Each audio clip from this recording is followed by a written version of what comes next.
The 49ers return to practice on Wednesday, getting set for their game Sunday against the Arizona Cardinals, and day off on Tuesday.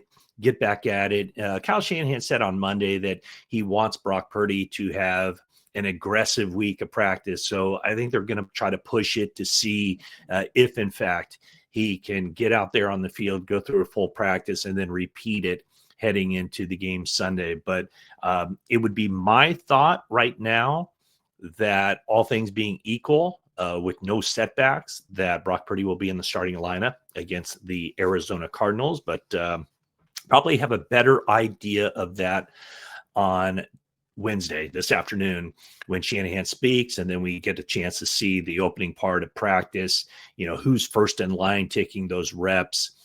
Just on the before practice basically begins with the game planning portion of the practice. But it seems, it's what was clear, I think, the previous weeks when there was some question about who might start when the week began. It was pretty clear that Mac Jones was the guy that they were getting ready to play, and they were preparing to face that week's opponent. And so we'll see if that changes. My initial thought is that all things being equal, Brock Purdy will start, but we will see as this week goes on. Meanwhile, in the desert, you know what, I'm going to speak a little bit more about Brock Purdy and Mac Jones in a bit, but just wanted to bring you up to date what's going on in the desert. Jonathan Gannon, the head coach of the Cardinals, basically canceled Arizona's typical Wednesday practice. Generally speaking, in the NFL, the big practice days are Wednesday and Thursday. That's when they put in the game plans and base downs and red zone and third downs and all that good stuff. And then they dial it back a little bit on Friday, and then Saturday is a walkthrough. Well, on this day, because of all the injuries that the Arizona Cardinals have had, yes, the 49ers aren't the only team in the NFL that has been ravaged by injuries.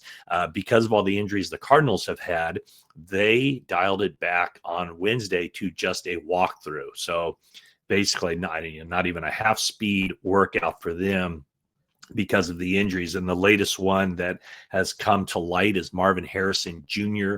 had an emergency, I guess, appendicitis surgery on Monday. So he's going to be out for a little bit. Certainly will miss this game. We already know that Kyler Murray is on injured reserve, so Jacoby Brissett will start the game for the Cardinals.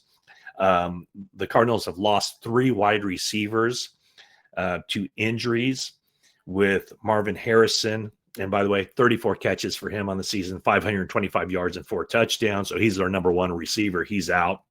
Also, Zay Jones had a torn Achilles in that Cardinals loss to the Seahawks on Sunday. And then also a special teamer, but a wide receiver / special teamer, Simi Fehoko. He is out as well. He goes on IR with an arm injury, and Zay Jones goes on IR with an Achilles. Looking back at the Cardinals, well, let's look back at week 3. The 49ers beat the Cardinals 16-15. Eddie Pinheiro, a 35-yard field goal as time expires, pointing over to the Cardinals bench. Eddie apparently doesn't like the Cardinals. In that game, Christian McCaffrey, 17 carries for 52 yards. That's a 3.1 yard average. Brian Robinson Jr. had 2 carries for 22 yards. And so the 49ers need to get that running game going. And the running game was something that the Cardinals had a difficult time against on Sunday against the Seattle Seahawks. Seattle Seahawks win that game 44-22. The Seahawks in that game only threw the ball 12 times. Sam Darnold was 10 of 12 in that game. So that was like a Jimmy Garoppolo 2019 playoff game that the Seattle Seahawks had against the Cardinals. The Seahawks ran the ball 46 times for 198 yards. So 46 carries. Holy cow. They really controlled the game on the ground. Only a 4.3 yard average that the Cardinals gave up, but 198 yards in that game. So 49ers certainly will be looking to get the run game going, have a 50-50 split at the very least. And if Brock Purdy is back in the lineup, as I kind of think is going to happen, probably becomes even more important for the 49ers to get that run game going, take the pressure off of him, keep the 49ers out of those third and long situations, and protect Purdy as much as possible. Okay, so speaking of Brock Purdy, yes, this is not meant in any way to diminish what Mac Jones has done. 8 starts for the 49ers. 49ers are 5-3 in those starts, but it did kind of get me curious about what his numbers are this season compared to Brock Purdy a year ago. And it's not an apples to apples comparison because last year Brock Purdy had Deebo Samuel.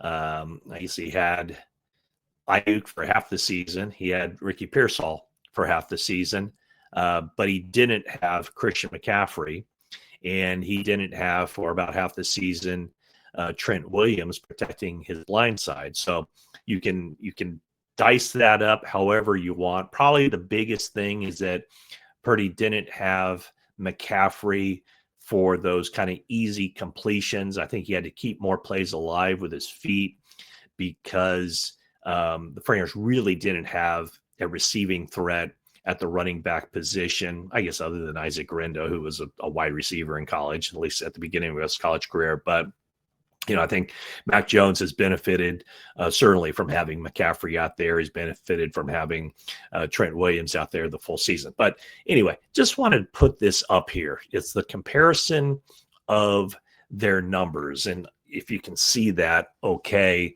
I'm kind of, to me, it's kind of amazing how similar the numbers are. If you just go to the passer rating, Mac Jones's passer rating is 1.5 points higher than Brock Purdy's was last year. His completion percentage is higher.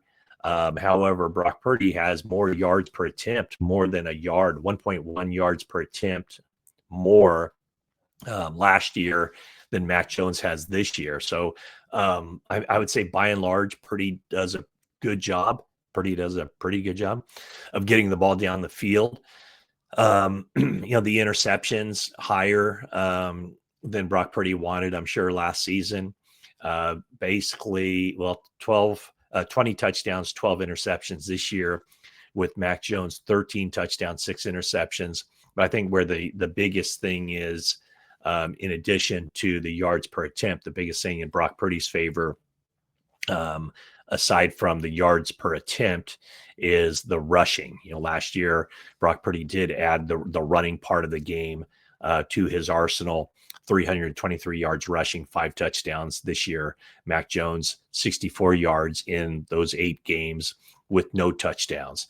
So again, it's not an apples to apples comparison, but worth noting that last year it seemed to me, and I'd like to hear your opinion in the comment section. It seemed to me last year, Brock Purdy having basically the same kind of season that Mac Jones is having this year.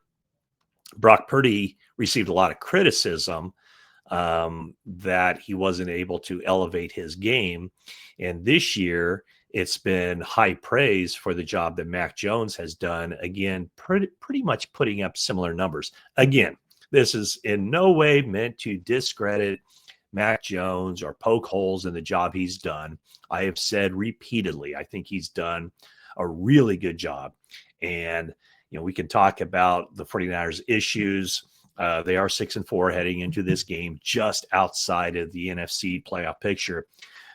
But of the things that have gone wrong, don't look at the quarterback. I think Mac Jones, especially for a backup quarterback, has done just about as well as anybody could have hoped that he would do stepping in as the backup. But and I've stated this. There's no debate to be had. Maybe on the outside we can debate it, or you can debate it about what the 49ers should do at quarterback. But I can tell you, inside the building, there's no question that Brock Purdy is the guy, and Kyle Shanahan has said it. He said it publicly, and Mac Jones knows. He came here to be the backup quarterback. The question, after this season will be interesting because Mac Jones is signed for one more year, and I just don't know that Mac Jones will get a whole lot of attention around the league as far as any team thinking, oh, we need to acquire Mac Jones. And the reason I say that is because at going into his fourth season in the NFL, he had one more year left on his contract, and the Patriots were only able to get a 6th round draft pick for him. So every team in the league had an opportunity to acquire him in a trade a year and a half ago. And then once again, heading into this season in March as a free agent, every team in the NFL had an opportunity to sign him to be a starting quarterback, even a bridge quarterback. That didn't happen. And so I just don't know that, the numbers he's putting up, and here are those numbers again. I just don't know that any team that didn't think enough of Mac Jones to acquire him for a 6th round pick a year and a half ago, or any team that didn't make him, give him a nice contract to be a starter, would automatically watch these 8 games that he's played and say, that's our guy. I could see a scenario where a team with a high draft pick, let's just say, I guess the Jets, a team that doesn't have a quarterback for the now and the future, would say, boy, we'd like to have Mac Jones, and he could be kind of the placeholder quarterback, and let's draft someone. And if that guy's ready to play immediately, he's the starter, Mac is the backup. So I could see that happen, kind of similar to what the Vikings did, I guess, with Sam Darnold in 2024, where they signed Darnold, but also draft J.J. McCarthy. And then it turned out, McCarthy got hurt in training camp, I believe it was, and Darnold was the starter all the way through. So I could see something like that. But bottom line is that Brock Purdy, when he's ready to play, will play. Then it's a matter of if he's able to stay healthy with that turf toe injury on his right foot. That, to me, is the big question. I've gotten a lot of hypotheticals. What if he struggles? How long is his leash? All those kinds of questions. And I would say this, that if Brock Purdy struggles when he gets back into the lineup, would it be attributed to the foot injury? And if that is the case, the toe injury, and if that's the case, then I would think that if he has to exit the lineup again because of turf toe, then that would be a situation where the 49ers would just shut him down for the rest of the season and deal with that turf toe injury, get that under control. Is surgery required? Up to this point, it hasn't been required. Teams and individuals will always try to avoid surgery as much as they can, if that is an option. And and everything I've heard is that surgery hasn't been talked about. It's not an option. It's not like the Joe Burrow injury. However, it's kind of interesting. Joe Burrow returned to practice this week. And so it certainly looks like that surgery that he had was successful in enabling him to get it back out there maybe sooner than anyone would have expected at the time of his injury. So that's the rundown. 49ers return to practice on Wednesday. So we'll have some updates about what the plan is with all the guys. 49ers are also hoping that Ricky Pearsall can get back out there and return to practice. And boy, he would give the 49ers a jolt to that offense just because of his route running ability, his ability to beat man coverage. And then more than likely, I would think that Ben Barch would take over full-time as a starting left guard. He seems to have played very well whenever he's been out there. Of course, his problem has been that he's had some injuries last year and then this year starting in training camp and exiting in that second game of the season against the Saints.